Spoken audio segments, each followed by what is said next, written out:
ലോകത്തിലെ ഏറ്റവും വലിയ അത്ഭുതമായി ഗിന്നസ് ബുക്കിൽ ഇടം നേടേണ്ടത് ഏതാ? പരിശുദ്ധമായ ഖുർആൻ. ആ ഖുർആനിനെ വെല്ലാൻ കഴിയുന്ന ഒരു അത്ഭുതം ലോക ചരിത്രത്തിൽ ഇന്നേ വരെ പിറവിയെടുത്തിട്ടില്ല. ആ ഖുർആൻ ലോകത്തിലെ ഏറ്റവും വലിയ അത്ഭുതമാകുന്നത് ഏതുകൊണ്ടാണെന്നറിയോ? ലോകത്തിലെ ഏറ്റവും വലിയ അത്ഭുതമായി ഖുർആൻ മാറാനുള്ള കാരണം എന്താ? ഞാനൊന്ന് ചോദിച്ചോട്ടെ, മറ്റൊന്നും നിങ്ങൾ തെറ്റിദ്ധരിക്കരുത്. ഈ ലോകത്തിൽ നിന്ന് നിലവിൽ നിൽക്കുന്ന പ്രബലമായ പല സമുദായങ്ങളുമുണ്ട്. ക്രിസ്തീയ സമൂഹമുണ്ട്, ഹൈന്ദവ സമൂഹമുണ്ട്, ഇസ്ലാമിക സമൂഹമുണ്ട്. ഞാനൊന്ന് ചോദിച്ചു കൊള്ളട്ടെ, ഈ ലോകത്ത് നിലവിൽ നിൽക്കുന്ന ക്രിസ്തീയ സമൂഹത്തിന്റെ ആദർശ ഗ്രന്ഥമായ ബൈബിളുകൾ മുഴുവനും ക്രോഡീകരിക്കപ്പെട്ട ബൈബിളുകൾ, ലോകത്ത് മുഴുവനുമുള്ള മുഴുവൻ ബൈബിളുകളും എടുത്തുകൊണ്ടുവന്ന് ഈ വേളാവൂർ ഇസ്ലാമിക് സെന്ററിന്റെ ഈ പള്ളിയുടെ മുന്നിൽ കൊണ്ടുവന്ന് വെക്കുക. എന്നിട്ട് ആ ബൈബിൾ മുഴുവനും കത്തിക്കരിച്ച് ചാമ്പലാക്കുക. ലോകത്ത് പിന്നീട് ഒരു ബൈബിളിന്റെ കൈയെടുത്ത് പ്രതി പോലും ലോകത്ത് കാണാനില്ല. ആ ബൈബിളുകൾ മുഴുവനും കത്തിക്കരിച്ച് ചാമ്പലായി കഴിഞ്ഞാൽ പിന്നീട് ബൈബിളിന് പുനരവതാരമില്ല. കാരണം ബൈബിൾ മുഴുവനും ഹൃദയസ്ഥമാക്കപ്പെട്ട ഒരു ക്രിസ്തീയ പണ്ഡിതനെ കുറിച്ച് ലോകത്ത് ചർച്ച ചെയ്യപ്പെട്ടിട്ടില്ല. ലോകത്തുള്ള മറ്റു മുഴുവൻ വേദങ്ങളും, ഏതൊക്കെ വേദങ്ങളുണ്ടോ ആ വേദങ്ങൾ മുഴുവനും ഈ പള്ളിയുടെ മുറ്റത്ത് കൊണ്ടുവന്ന് അത് മുഴുവനും കത്തിക്കരിച്ച് ചാമ്പലാക്കി വെണ്ണീറാക്കിയിട്ട് സമുദ്രത്തിലേക്ക് വലിച്ചെറിഞ്ഞാൽ പോലും അതിനൊന്നും ഈ ലോകത്ത് പുനർജന്മമില്ല എങ്കിൽ മറ്റുള്ള ഒരു വേദങ്ങളും പൂർണ്ണമായി മനഃപ്പാടമാക്കിയ ഒരു പണ്ഡിതനെ കുറിച്ചും ചർച്ച ചെയ്യാൻ കഴിയില്ല എങ്കിൽ ഞാനൊന്ന് ചോദിച്ചോട്ടെ, ഇതൊരു അവകാശവാദമാണെന്ന് തന്നെ കരുതിയാലും ശരി, ഞാനൊന്ന് ചോദിച്ചു കൊള്ളട്ടെ, ലോകത്തുള്ള മുഴുവൻ മുസ്ഹഫുകളും ഖുർആനും എടുത്തുകൊണ്ടുവന്ന് ഈ പള്ളിയുടെ മുറ്റത്ത് കൊണ്ടുവന്ന് കൂട്ടിയിട്ടിട്ട് ആ ഖുർആൻ മുഴുവനും കത്തിക്കരിച്ച് ചാമ്പലാക്കി, ആ ചാമ്പലാക്കി കിട്ടുന്ന വെണ്ണീർ മുഴുവനും ലോകത്തിലെ ഏറ്റവും പ്രധാനപ്പെട്ട മഹാസമുദ്രമായ 16,52,50,000 ചതുരശ്ര കിലോമീറ്റർ ഉപരിതല വിസ്തീർണമുള്ള പസഫിക് മഹാസമുദ്രത്തിന്റെ ഏറ്റവും താഴ്ഭാഗമുള്ള, ലോകത്തിലെ ഏറ്റവും താഴ്ചയുള്ള ഭാഗമായ 11,122 മീറ്റർ താഴ്ചയിൽ കിടക്കുന്ന മരിയാന ട്രഞ്ച് എന്ന പസഫിക് മഹാസമുദ്രത്തിന്റെ ഏറ്റവും താഴ്ചയുള്ള ഭാഗത്തേക്ക് ലോകത്തുള്ള മുഴുവൻ ഖുർആനുകളും കത്തിക്കരിച്ച് ചാമ്പലാക്കിയ വെണ്ണീർ കൊണ്ടുപോയി പസഫിക് മഹാസമുദ്രത്തിന്റെ തിരമാലകൾക്കുള്ളിലേക്ക് വലിച്ചെറിഞ്ഞു കഴിഞ്ഞിട്ട് ഇനി ഈ ലോകത്തൊരു ഖുർആൻ പോലും ബാക്കിയില്ല. ലോകത്തുള്ള ഖുർആൻ മുഴുവനും കത്തിക്കരിച്ച് ചാമ്പലാക്കി കിട്ടിയ വെണ്ണീർ കൊണ്ടുപോയി ലോകത്തിലെ ഏറ്റവും താഴ്ചയുള്ള പ്രദേശമായ പസഫിക് മഹാസമുദ്രത്തിന്റെ തിരമാലകളെ മുകളിലേക്ക് അലിഞ്ഞു ചേർന്നിട്ട് ലോകത്തിന് ഖുർആനില്ല എന്ന് ആരെങ്കിലും പറഞ്ഞാൽ നമുക്ക് പറയാൻ കഴിയുമോ? അവിടെ നിന്ന് കടന്നു വന്നിട്ട് ഈ ഇന്ത്യ രാജ്യത്ത് വേണ്ട, നമ്മുടെ കേരള സംസ്ഥാനത്തിൽ തന്നെ എത്രയോ അറബി കോളേജുകളുണ്ട്, എത്രയോ മദ്രസകളുണ്ട്. ഈ തിരുവനന്തപുരം ജില്ലയിൽ തന്നെ എത്രയോ അറബി കോളേജുകളും മദാരിസുകളുമുണ്ട്. ഈ വിനീതനും ഇവിടുത്തെ ഇമാമായ സഫറുല്ലാഹ് മൗലവി അടക്കമുള്ള ആളുകൾ കിൽമിന്റെ പൊൻവെളിച്ചത്തിലേക്ക് ആനയിച്ച പൂന്തുറ ഹിദായത്തുൽ ഇസ്ലാം അറബി കോളേജ് അടക്കമുള്ള എത്രയോ ദീനി മദാരിസുകളുണ്ട്. അവിടെ പരിശുദ്ധമായ ഖുർആൻ മനഃപ്പാഠമാക്കുന്ന ഹിഫ്ളുൽ ഖുർആന്റെ വിഭാഗത്തിലേക്ക് കടന്നു ചെന്നിട്ട് 5 വയസ്സ് പോലും തികയാത്ത, വേണ്ട 8 വയസ്സ് പോലും തികയാത്ത ഖുർആൻ മനഃപ്പാഠമാക്കുന്ന പിഞ്ചുബാലന്മാരെ നിർത്തിയിട്ട് ഖുർആൻ ഓതും മക്കളെ എന്ന് പറഞ്ഞു കഴിയുമ്പോ ബിസ്മില്ലാഹിർ റഹ്മാനിർ റഹീം അലിഫ് ലാം മീം ദാലികൽ കിതാബു ലാ റൈബ ഫീഹി ഹുദൽ ലിൽ മുത്തഖീൻ. ആ പിഞ്ചുബാലന്മാരുടെ മനസ്സിന്റെ ഉള്ളിൽ തങ്കലിപികളിൽ കൊത്തിവെച്ചിരിക്കുന്നത് പോലെ പരിശുദ്ധ ഖുർആൻ ആദ്യം മുതൽ അവസാനം വരെക്കുള്ള ഔദു ബിറബ്ബിന്നാസ് മലിക്കിന്നാസ് ഇലാഹിന്നാസ് മിൻ ശർറിൽ വസ്വാസിൽ ഖന്നാസ് അല്ലദീ യുവസ്വിസു ഫീ സുദൂരിന്നാസ് മിനൽ ജിന്നതി വന്നാസ്. ഖുർആൻ ആദ്യം മുതൽ അവസാനം വരെ പിഞ്ചുബാലന്മാരുടെ മനസ്സുകളിൽ പോലും ഖുർആൻ ജീവിക്കുന്നുവെന്ന് ലോകത്തെ ആരൊക്കെ തകർത്ത് തരിപ്പണമാക്കിയാൽ എന്താ? എന്റെ പ്രിയപ്പെട്ട സഹോദരങ്ങളെ, ഗ്വാണ്ടനാമോയുടെ തടവറയിൽ പാവപ്പെട്ട മുസ്ലിമീങ്ങളെ കൊണ്ട് ഖുർആൻ പിച്ച് ചിന്തിച്ചാൽ എന്താ? ലോകത്തുള്ള മനുഷ്യരുടെ മനസ്സുകളിൽ ഉല്ലേഖനം ചെയ്യപ്പെട്ട വിശുദ്ധ ഖുർആൻ ആരൊക്കെ നശിപ്പിക്കാൻ മെനക്കെട്ടാലും ഈ ലോകത്തിന്റെ അവസാനം വരെ ഈ ലോകത്തിന്റെ അസ്തിത്വമായി നിലനിൽക്കുന്ന വിശുദ്ധമായ ഖുർആൻ, ആ ഖുർആനാണ് ലോകത്തിലെ ഏറ്റവും വലിയ അത്ഭുതം എന്ന് പറഞ്ഞാൽ ആ ഖുർആനുമായ ചർച്ചയിലേക്ക് നമുക്ക് കടന്നു പോകാം. ആ ഖുർആനുമായ ചർച്ചയിലൂടെ നമ്മുടെ പ്രഭാഷണത്തിന്റെ 2ാം ദിവസം നമുക്ക് തുടർന്നു പോകാം.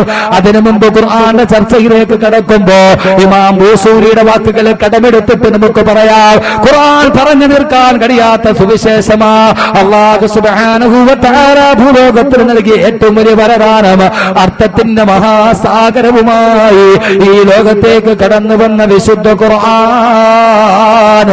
ആ ഖുർആനുമായി ബന്ധപ്പെട്ട ചർച്ച ഒരു പ്രവാചകനും അത് പറഞ്ഞു തീർക്കാൻ സാധ്യമല്ല, ഒരെഴുത്തുകാരനും എഴുത്തി തീർക്കാൻ കഴിയാത്ത രീതിയിൽ അർത്ഥത്തിന്റെ അനന്ത വിശാലമായ മഹാസാഗര പോലെ പരന്നു കിടക്കുന്ന വിശുദ്ധ ഖുർആൻ. ഇമാം ബൂസൂരിയുടെ വാക്കുകൾ നമുക്ക് കടമെടുക്കാം. ഇമാം ബൂസൂരി അല്ലാഹു അങ്ങേക്ക് അനുഗ്രഹം ചെയ്യട്ടെ. പരിശുദ്ധ ഖുർആനിനെ കുറിച്ച് ഇമാം ബൂസൂരി പറയുന്നു, ജൽബഗീരി ഫീ മദദി വഫൗഖ ജൗഹരിഹി ഫിൽ ഹുസ്നി വൽ ഖിയമി ولا تعد ولا تحصى جانبها ولا تصام على الإقفار بالسامي. ഇമാം ബൂസൂരി പറയുന്നു, ആ ഖുർആനിന്റെ അർത്ഥസമ്പുഷ്ടത, ആ ഖുർആന്റെ അർത്ഥവിശാലത, അർത്ഥദ്യോതകമായ ആശയസമ്പുഷ്ടമായ ആശയങ്ങളുമായി മനുഷ്യന്റെ ഹൃദയത്തോട് വിനിമയം നടത്തുന്ന വിശുദ്ധ ഖുർആൻ. കടലിലെ അടങ്ങാത്ത തിരമാല പോലെ പ്രവൃത്തി വിശാലമാണ് വിശുദ്ധ ഖുർആൻ. ഇമാം ബൂസൂരി അങ്ങേക്ക് അല്ലാഹു അനുഗ്രഹം ചെയ്യട്ടെ. ഇമാം ബൂസൂരി പറഞ്ഞു, ലഹാ മആനിൻ കമൗജിൽ ബഹരി, കടലിലെ അടങ്ങാത്ത അടമുറിയാത്ത തിരമാലയുടെ പ്രവാഹം പോലെയാണ് ഖുർആന്റെ അർത്ഥസമ്പുഷ്ടത. ആ ഖുർആനുമായി ബന്ധപ്പെട്ട ചർച്ചകളിലേക്ക് നമുക്ക് കടന്നു പോകാം. അല്ലാഹു സുബ്ഹാനഹു വ തആല മനസ്സിലാക്കാൻ, അമൽ ചെയ്യാൻ അല്ലാഹു സുബ്ഹാനഹു വ തആല തൗഫീഖ് നൽകി അനുഗ്രഹിക്കുമാറാകട്ടെ. സഹോദരങ്ങളെ, എന്താണ് ഖുർആൻ?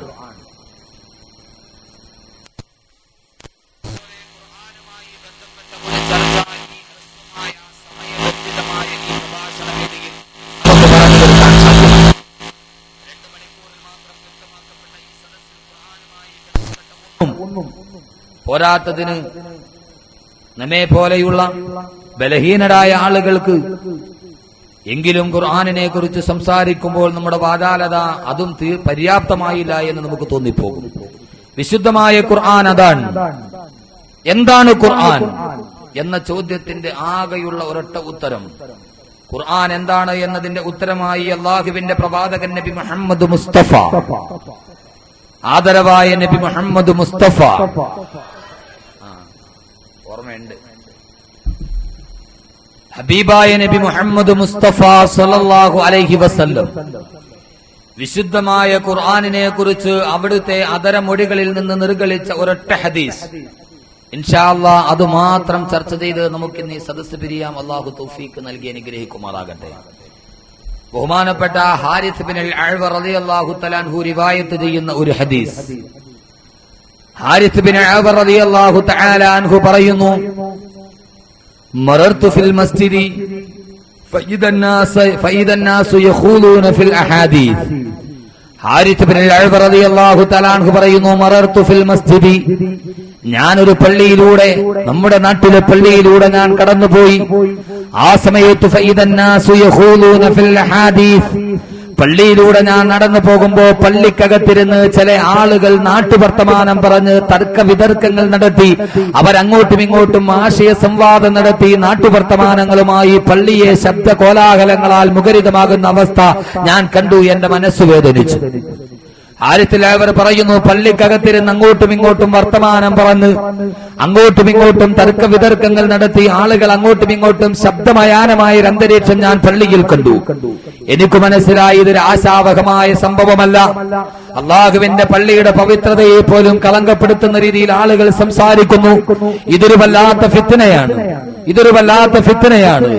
ബഹുമാനപ്പെട്ട പ്രവാചകൻ നബി മുഹമ്മദ് മുസ്തഫ സല്ലല്ലാഹു അലൈഹി വസല്ലമയുടെ പള്ളികളിൽ ആളുകൾ പോലും ശബ്ദമുയർത്തി സംസാരിക്കുന്നത് കണ്ടപ്പോ ഹാരിസ് ബിൻ അൽ-അഅ്വ റളിയല്ലാഹു തആല അൻഹു പറയുന്നു, ഞാൻ നേരെ ബഹുമാനപ്പെട്ട അലി ഇബ്നു അബീ ത്വാലിബ് റളിയല്ലാഹു തആല അൻഹുവിന്റെ അടുക്കലെത്തി.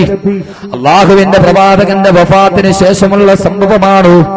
ഞാൻ നേരെ എന്റെ പ്രിയപ്പെട്ട ഹബീബായ അല്ലാഹുവിന്റെ പ്രവാചകന്റെ അനന്തരവനായ അലി ഇബ്നു അബീ ത്വാലിബ് റളിയല്ലാഹു തആല അൻഹുവിന്റെ അടുക്കലെത്തി.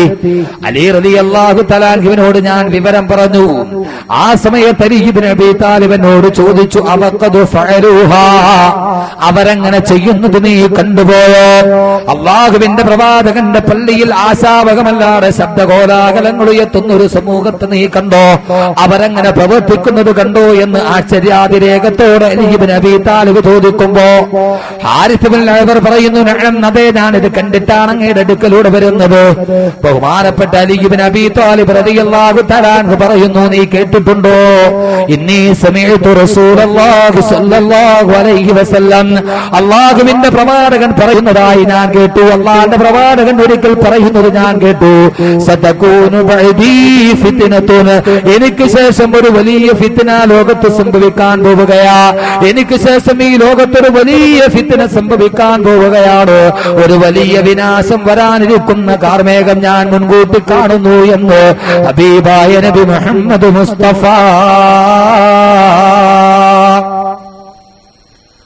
അല്ലാഹുവിന്റെ പ്രവാചകൻ പറയുന്നതായി ഞാൻ കേട്ടു, സതകൂനു ബഅദീ ഫിത്നത്തുൻ, എനിക്ക് പിറകെ ഒരു വലിയ ഫിത്ന ഉണ്ടാവാൻ പോകും, എനിക്ക് പിറകെ ഒരു വലിയ ആപത്തുണ്ടാവാൻ പോകുന്നു. എന്താണ് ആപത്ത്? അല്ലാഹുവിന്റെ പ്രവാചകന്റെ അനുയായികളായ മുസ്ലിമീങ്ങൾ തമ്മിലുള്ള അഭിപ്രായ വ്യത്യാസം, അല്ലാഹുവിന്റെ പ്രവാചകന്റെ പ്രിയപ്പെട്ട അനുയായികൾ തമ്മിലുള്ള അഭിപ്രായ ഭിന്നത, ആ ഭിന്നത ലോകത്ത് സംഭവിക്കാൻ പോകുന്ന ഏറ്റവും വലിയ വിപത്താണ് എന്ന് ഹബീബായ നബി മുഹമ്മദ് മുസ്തഫ. അഭിപ്രായ ഭിന്നതയുടെ പേരിൽ ഈ സമൂഹം മുഴുവനും ആശാവഹമല്ലാത്ത ഈ സമൂഹം ഏറ്റവും വലിയ അധപ്പതനത്തിന്റെ പടുകുടികളിലേക്ക് കടന്നു ചെല്ലുമ്പോ, എന്തിനേറെ റമളാൻ മാസത്തിൽ പോലും തറാവീഹിനെ കുറിച്ചുള്ള ചർച്ച ചെയ്ത് മൗലൂദിന്റെയും റാത്തീബിന്റെയും ചർച്ചകളിലൂടെ ഒരു പള്ളിയിൽ ജുമുഅ പോലും സമാധാനപരമായ രീതിയിൽ നടക്കാൻ കഴിയാത്ത അവസ്ഥയിലേക്ക് ഈ സമൂഹം ഈ സമൂഹം അഭിപ്രായ ഭിന്നതയിലേക്ക് കടന്നു പോകുന്നത് എനിക്ക് പിറകെ വരാനിരിക്കുന്ന ഏറ്റവും വലിയ ഫിത്നയാണെന്ന് ഹബീബായ നബി മുഹമ്മദ് മുസ്തഫ. അഭിപ്രായ ഭിന്നത, അള്ളാഹുവിന്റെ പ്രവാചകന്റെ പ്രിയപ്പെട്ട അനുയായികൾ നിസ്സാരപരമായ ശാഖാപരമായ കാര്യങ്ങളുടെ പേരിൽ ഉണ്ടാകുന്ന അഭിപ്രായ ഭിന്നത, ആ ഭിന്നത ഒരു നാടിന്റെ തന്നെ സമാധാന അന്തരീക്ഷം കടത്തുന്ന അവസ്ഥയിലേക്ക് എത്തുക, കെടുത്തുന്ന അവസ്ഥയിലേക്ക് എത്തുക. ആ സമയത്ത് അല്ലാഹുവിന്റെ പ്രവാചകനോട് ഞങ്ങൾ ചോദിച്ചു പോയി, മൽ മഖ്റജു മിൻഹാ യാ റസൂലല്ലാഹ്, അല്ലാഹുവിന്റെ നബിയേ, ആ വലിയ ആപത്തുകളിൽ നിന്ന് ഞങ്ങളെ രക്ഷപ്പെടുത്താൻ ഒരു മാർഗം പറഞ്ഞതാ നബിയേ.